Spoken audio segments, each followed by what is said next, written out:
Welcome back to my YouTube channel. कैसे हैं आप सभी लोग? उम्मीद करते होंगे भैया आप सभी लोग अच्छे होंगे, स्वस्थ होंगे। तो भाई कनेक्टेड हो जाए आप हमारी पीपीटी से। तो क्वेश्चन सीरीज हमारी क्या है भैया? सेल की। तो सक्सेस पॉइंट गुरुकुल परिवार में आप सभी लोगों का हम स्वागत करते हैं।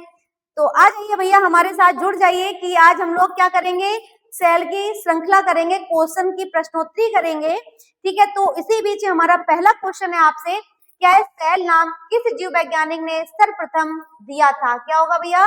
किस जीव वैज्ञानिक ने सर्वप्रथम दिया था? बताएं भैया किसने दिया था? किस सेल नाम किस जीव वैज्ञानिक ने सर्वप्रथम दिया था? तो मैंने आपको बताया था, जब मैंने सेल आपको पढ़ाया था, यदि आपको ये क्वेश्चन ना समझ में आए तो आप हमारी सेल की वीडियो को देख सकते हैं। देखने के बाद हमारे क्वेश्चन को सॉल्व कर सकते हैं। तो सेल नाम किस जीव वैज्ञानिक ने सर्वप्रथम दिया? तो भैया किसने दिया था? रॉबर्ट हुक ने दिया था। अब इसी क्वेश्चन को थोड़ा उच्च श्रेणी से पूछेंगे, अगर हम मॉडिफाई करते हैं इस क्वेश्चन को।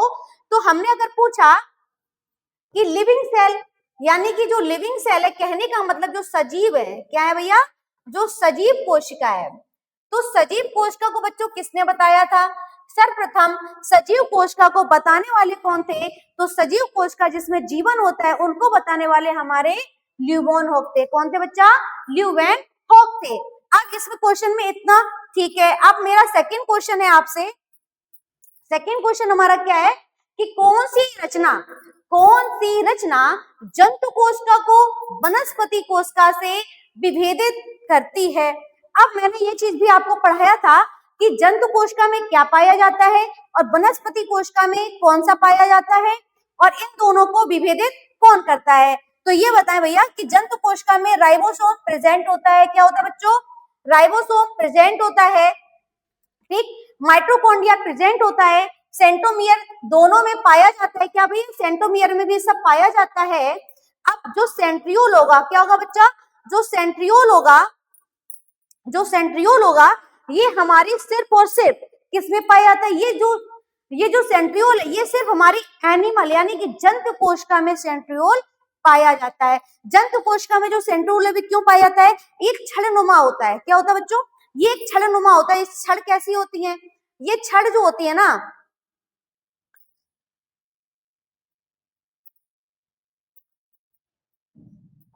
ये जो छड़ होती है हमारी, ये छड़ कैसी होती है? ये छड़ हमारी इस प्रकार की होती है। किस प्रकार की होती है?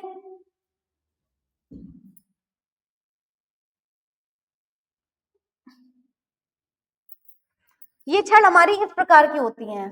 ठीक है बच्चों, ये छड़ जो होती है ना ये इस प्रकार की होती हैं। ठीक, किस प्रकार की होती है बच्चों? ये इस प्रकार की छड़ होती हैं जो पर्टिकुलर क्या देती हैं? ये एक पर्टिकुलर जंतु कोशिका को आकार प्रदान करती हैं। क्या करती है भैया? ये जो सेंट्रियोल होता है ना, ये जंतु कोशिका को प्रॉपर क्या करती है? जंतु कोशिका को प्रॉपर एक आकार देती है। क्या देती है बच्चों? एक जंतु कोशिका को प्रॉपर आकार देती है। और जो सेंट्रियोल होता है ना, ये सिर्फ एनिमल सेल में पाया जाता है। किसमें भैया? ये सिर्फ एनिमल सेल में पाया जाता है। ठीक, अब जो राइबोसोम है ये आपकी प्लांट में भी प्रेजेंट है प्लस एनिमल में भी प्रेजेंट है। ठीक, अब ये बताओ जो माइटोकॉन्ड्रिया ये भी आपका प्लांट में भी है यानी कि पादप में भी है प्लस जंतु में भी है। ठीक है बच्चों, अब ये जो बताते हैं जो सेंट्रोमियर होता है ये भी आपका प्लांट में है बच्चों प्लस एनिमल में भी है। ठीक, अब ये बताओ ये जो सेंट्रियोल है बच्चा, ये जो सेंट्रियोल है ये सिर्फ एनिमल कोशिका में पाया जाता है। किसमें? ये सिर्फ एक एनिमल कोशिका में पाया जाता है जिसकी संरचना कैसी होती है? एक सिलेंड्रिकल होती है। कैसी होती है? एक छड़ के समान होती है। ये जो छड़ के समान जो संरचना होती है ये प्रॉपर जंतु को क्या देती है बच्चों? एक आकार प्रदान करती है। क्या प्रदान करती है? एक आकार प्रदान करती है। अब हमारा बच्चों तीसरा क्वेश्चन है। तीसरा क्वेश्चन हमारा क्या कह रहा है? तीसरा क्वेश्चन हमारा कह रहा है कि कोशिका में क्या कह रहा है बच्चों?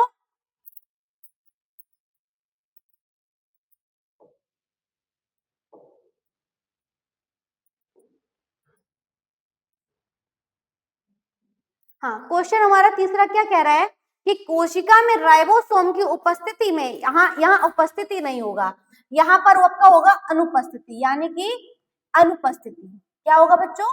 अनुपस्थिति। तो क्वेश्चन हमारा क्या कह रहा है कि कोशिका में राइबोसोम की अनुपस्थिति में कौन सा कार्य संपादित नहीं होगा। आपने पढ़ा होगा कि डीएनए प्लस आरएनए, ठीक। आपने यदि ये पढ़ा होगा तो डीएनए और आरएनए का कार्य क्या होता है, ठीक। डीएनए और आरएनए का कार्य होता है कि ये क्या देता है, ये हमें को क्या देता है, ये प्रोटीन देता है। क्या देता है बच्चों, प्रोटीन देता है, प्रकाश संश्लेषित करता है, ठीक है। तो जहां पर डीएनए और आरएनए होगा, डीएनए का फुल फॉर्म होता है डीऑक्सीराइबोस न्यूक्लिक एसिड, यहाँ आरएनए का नाम क्या होगा, आरएनए का नाम होगा राइबोस न्यूक्लिक एसिड, ठीक। अब आरएनए क्या होगा, राइबोस न्यूक्लिक, और राइबो आया, इसमें कौन सा नाम आया बच्चों, राइबो। अब राइबो क्या होगा, राइबो तो प्रोटीन संश्लेषित करता है, सीधी सी बात है कि राइबोसोम क्या संपादित करेगा, राइबोसोम जो होता है प्रोटीन संपादित करेगा। मगर अनुपस्थिति पूछा है, क्या पूछा बच्चा, अनुपस्थिति पूछा है, तो इसमें क्या होगा आपका, प्रोटीन संश्लेषण नहीं होगा, ठीक है। अब क्वेश्चन नंबर चौथा क्या कह रहा है,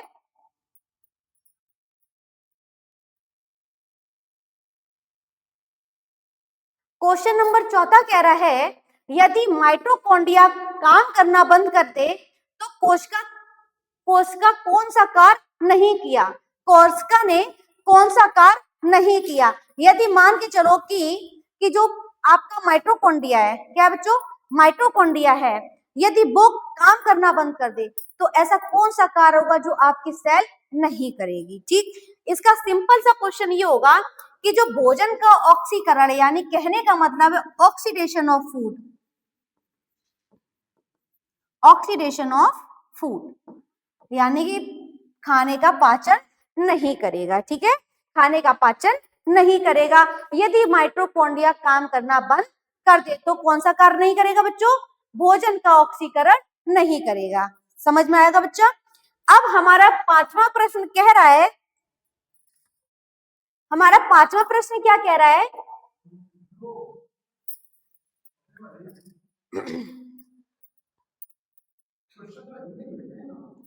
अब मेरा पांचवा प्रश्न कह रहा है कोशिका को एक निश्चित रूप प्रदान करती है। आपको पता होना चाहिए कि कोशिका को एक निश्चित रूप कौन प्रदान करेगा बच्चा, तो कोशिका भित्ति होती है, क्या होती है, सेल वॉल होती है, क्या होती है बच्चों, सेल वॉल होती है। तो जो सेल वॉल होती है वो एक निश्चित आकार प्रदान करती है, ठीक है। अब ये बताओ हमारा नेक्स्ट क्वेश्चन क्या आएगा, नेक्स्ट क्वेश्चन बच्चों छठवां क्वेश्चन है, छठवां क्वेश्चन हमारा कह रहा है,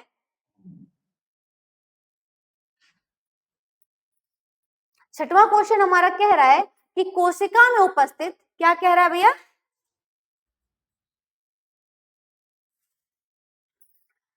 छठवां क्वेश्चन हमारा कह रहा है कि कोशिका में उपस्थित, क्या, कोशिका में उपस्थित महीन शाखित, क्या पूछ रहा है, महीन शाखित झिल्लीदार और अनियमित नलिकाओं का घना जाल, क्या है, उसका घना जाल,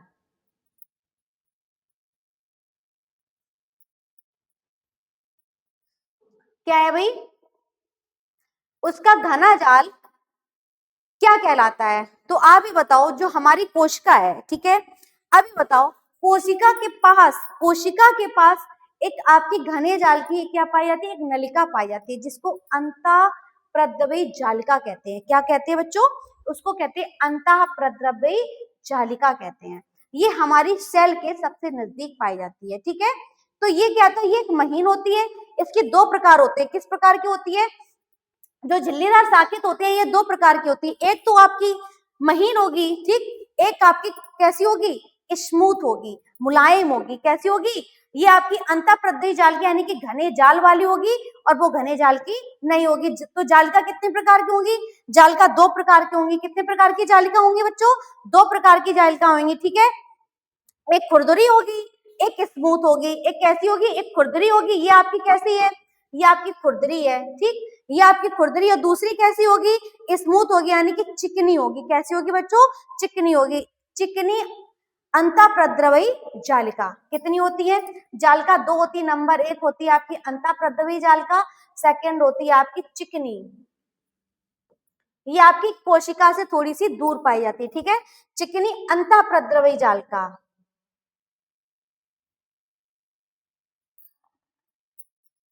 कैसी होगी बच्चा? ये आपकी होगी चिकनी प्रद्रव्य जालिका। ठीक है, कैसी होगी? एक आपकी खुरदरी होगी जिसको अंतःप्रद्रवी जालिका कहेंगे, एक आपकी चिकनी प्रद्रवी जालिका होगी। ये आपकी केंद्रक से थोड़ी सी कैसी होगी? दूर होगी, यानी कि न्यूक्लियस से थोड़ी सी दूर होगी, और ये आपकी न्यूक्लियस से पास में होगी। ठीक है, तो बच्चों उम्मीद करेंगे कि आपको 6 क्वेश्चन हमारे बताए हुए समझ में आए होंगे। अब हमारा 7वां क्वेश्चन क्या कह रहा है? हमारा 7वां क्वेश्चन कह रहा है कि प्रोटीन नामकरण का सक्रिय स्थल है। क्या है भैया? प्रोटीन को सर्वप्रथम, जो प्रोटीन है हमारा, उसका निर्माण का सक्रिय स्थल है। क्या है भैया? प्रोटीन किससे होता है? अभी मैंने आपको बताया, जो प्रोटीन है ना, प्रोटीन को कौन संपादित करता है? तो प्रोटीन को भैया राइबोसोम संपादित करता है। कौन करता है बच्चों? प्रोटीन को हमारा राइबोसोम संपादित करता है। कौन करता है? अभी जस्ट ही बताया कि प्रोटीन को कौन बताता है। तो प्रोटीन को कौन बताता है बच्चों? तो प्रोटीन को बताने वाला हमारा कौन है भैया? राइबोसोम है। कौन है भाई? राइबोसोम है। अभी बताया था कि प्रोटीन का जो निर्माण है वो कौन करता है? तो प्रोटीन को राइबोसोम ही निर्माण करेगा। कौन करेगा बच्चों? राइबोसोम करेगा। अब 8वां क्वेश्चन हमारा क्या आएगा? 8वां क्वेश्चन कह रहा है कि कौन सा कोशिकांग केवल पादप कोशिका में पाया जाता है? ऐसा कौन सा कोशिकांग है जो केवल पादप कोशिकाओं में पाया जाता है? तो आपको पता होगा कि ऐसा कौन सा कोशिकांग है जो आपके पादप कोशिका में पाया जाता है। अब आप 1 मिनट, अब आप ये बताना कि पादप कोशिका में ऐसा कोशिकांग है जो पाया जाता है। अब आप ये देखना, सेल वॉल पादप कोशिका में प्रेजेंट होती है। क्या होती है? पादप कोशिका में जो सेल वॉल होती है वो कैसी होती है? पादप कोशिका में सेल वॉल प्रेजेंट होती है। ओके, अब मिनरल्स यानी कि लवक कैसे होते हैं? प्लास्टिड कैसे होते हैं? तो प्लास्टिड्स भी भैया उसमें प्रेजेंट होते हैं। रिक्तिका यानी कैसी होती हैं? प्रेजेंट होती हैं। ठीक, ये सब पादप कोशिकाओं में क्या है? ये सब पादप कोशिकाओं में कोशिका के अंग पाए जाते हैं। इसके लिए इसका क्वेश्चन कैसा होगा? उपयुक्त सभी पाए जाते हैं। किसमें? पादप कोशिका में ये सब पाए जाते हैं, यानी कि प्लास्टिड भी पाया जाता है, रिक्तिकाएं भी पाई जाती है, कोशिका भित्ति भी पाई जाती है। इसलिए इसका क्वेश्चन का आंसर होगा आपके उपयुक्त सभी। तो बच्चों बताओ भैया, 8 क्वेश्चन हमारे कंप्लीट हुए। 8 क्वेश्चन में आपने कितने क्वेश्चन किए हैं? तो आप हमारा अपना ओवरऑल व्यू बताना। ठीक, अब हमारा 9वां क्वेश्चन कह रहा है, क्या कह रहा है? कि कोशिकीय श्वसन का सक्रिय स्थल है। कोशिकीय श्वसन का सक्रिय स्थल क्या है? आप बताओ भैया कि इसका कोशिकीय इसका कौन सा स्थल है? ठीक, श्वसन कौन संपादित करता है? यानी कि रेस्पिरेशन। रेस्पिरेशन किसके माध्यम से होता है? तो जो रेस्पिरेशन है वो हमारा माइटोकॉन्ड्रिया के माध्यम से होता है। किसके माध्यम से होता है बच्चों?